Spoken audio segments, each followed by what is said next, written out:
So being as much outreach as you do, and as many, you've probably mentored countless pilots, from the beginning and middle and pretty far along in their careers.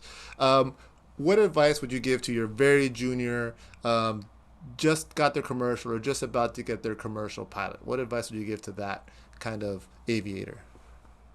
So you have your licenses, but you need the experience. Find someone that's slightly above you, or a mentor, or the school that you just finished getting your ratings, because they've they've been through this road many times before, so they can guide you on whatever and the path that you seek, because not all roads lead to the same place. I mean, we know there's different opportunities to get to where you want to be. So reach out to the ones before you, the ones that have are maybe at 1,500 hours, or just got to an Envoy or a Piedmont or a PSA Airlines, and ask them, how did you get here, and learn from them. Because they'll first of all, they're going to tell you is what, like, we're pilots, right? You come in from a check ride, and you go, hey, so tell me how it went, and we're going to tell them everything that we did wrong. I was off 10 degrees off this heading. I did this. I was down 50 feet. I thought, no, hey, you passed the check ride. We always, so that person is going to tell you every mistake that they made to get to the 1,500 hours. So learn from that. Try not to make the same ones, and follow their guidance. So let's do three levels of this, right? So we've got the 250-hour guy.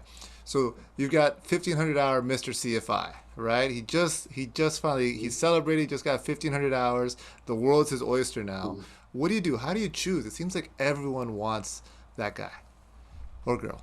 Mm-hmm. Yeah. Um, well, and it's a great place to be, because you know now now you can go to the regionals. Hmm.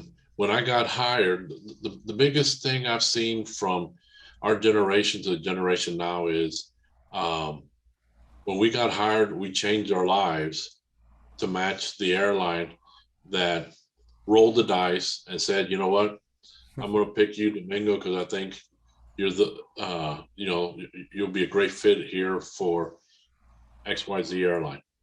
And back then, as part of your interview, they put you in a simulator. All of us, as part of our interview, we would go in the sim, and you walk into the sim on an airplane you never flown before, never even seen before, and they gave you this piece of paper to go, they want you to do this, enter the hold, and come back and land. I go, okay, you know, where's anything, Sure. And to do that, we don't do that anymore, because, like you said, Eddie, the expectation is you got to this level, you know how to fly. The way that the training schools are now, the way that all the automation and technology to get the pilots prepared to do that now manifests itself, because you don't go in the sim to get as part of your interview, because the expectation is that, have you gone through a Wayman, you know how to fly, you have the not only the basics principles, but you have the advanced principles of aviation, and you know how to fly. So now everything else is what comes into place to help Excellent. you. Yeah, that makes a lot of sense.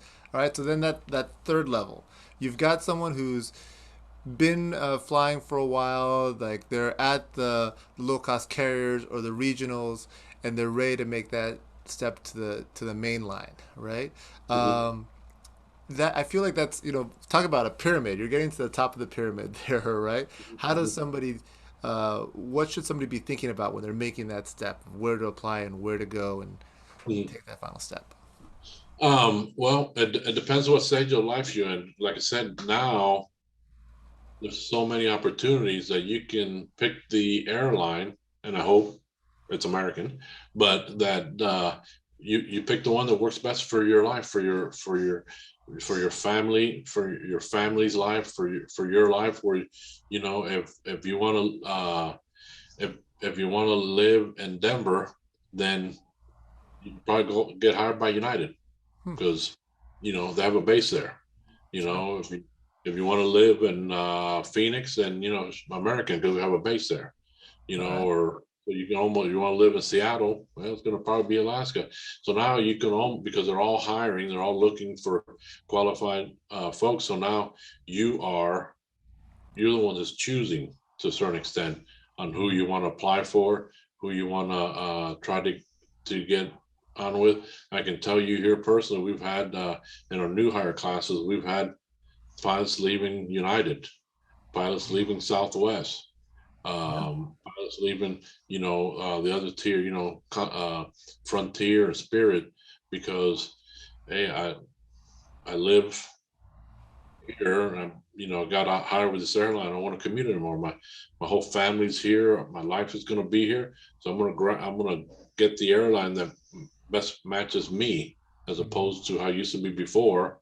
I Right. got hired by Piedmont Airline, and I got based in Roanoke, Virginia. I didn't even couldn't even find it in a map, much less spell it and stuff. And that was my first crew base.